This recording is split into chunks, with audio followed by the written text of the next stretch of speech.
Command है साढ़े कोल स्लाइस ऑब्जेक्ट सिलेक्ट करो enter 3 point first point second point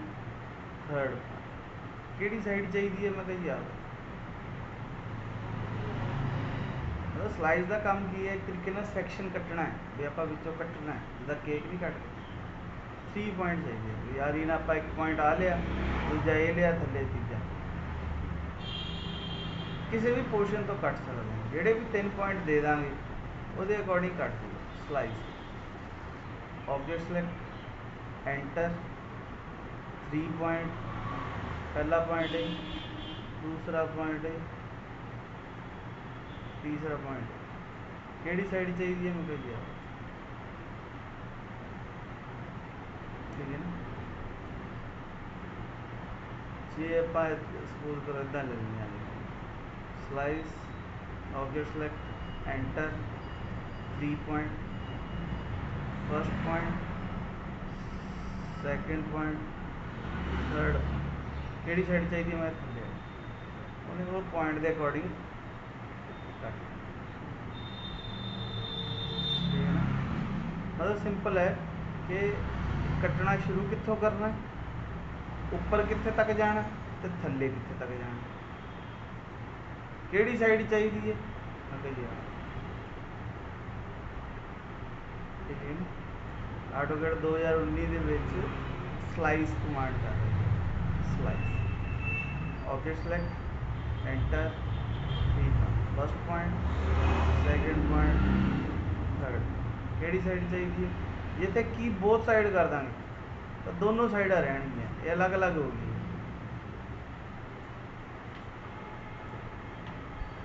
ठीक है तो दोनों साइडा भी आप रख सकते हैं ये जेड़ी साइड चाहिए है वो वाली साइड भी रख सकते हैं ठीक है बिल्कुल ये नाल दी एक होर कमांड है सैक्शन सैक्शन उदा ही ऑब्जेक्ट सिलेक्ट करना है एंटर उदा ही 3 पॉइंट सिलेक्ट करना है तो 3 पॉइंट देने first point second point third point हुण की होया कट्टिया कुछ नहीं गया उत्थे सैक्शन आ गया जे मैं वायर फ्रेम करके दिखावा तो उत्थे जो कट के दिखाना सीगा उन्हें उहदा एक रीजन बना के सानू अलग तो दे ये उत्थों इहो जिहा नज़र आ मतलब स्लाइस ते स्लाइस दे विच जद आप स्लाइस कमांड लैके ऑब्जेक्ट सिलेक्ट किया 3 पॉइंट सपोज करो मैं आ 3 पॉइंट देते ठीक है जो चीज़ कट्टी कट के सानू आ दिख रही है इस टाइम वो वाला चीज़ सैक्शन नाल बिना कट्टे आप देख सकते हैं सैक्शन कमांड लो टाइप करनी पैंदी है सानू सैक्शन ऑब्जेक्ट सेलेक्ट करो enter 3 point first point second point third तो उन्हें की किया उस जो चीज़ सानू नज़र आ रही है वो वाली सैक्शन कट के उदा ही दिखाती बिना स्लाइस किए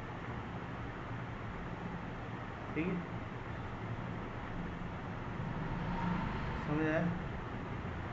कि स्लाइस ते सैक्शन दे विच की फर्क है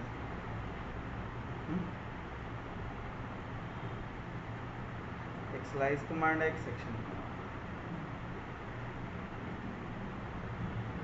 एक और ऑप्शन है साढ़े कोल कमांड का नाम है सैपरेट सपोज करो मैं कोई चीज़ बनाई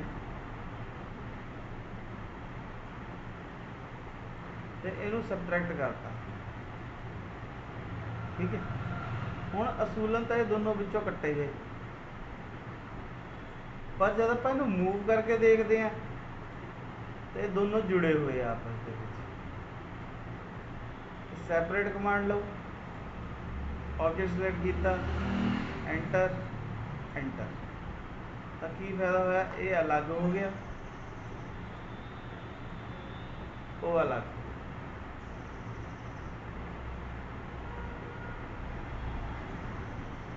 ठीक है,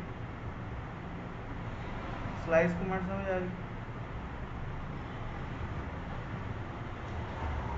सेक्शन कमांड भी समझ आ गई, तो सेपरेट कमांड भी समझ आ गई। ठीक है।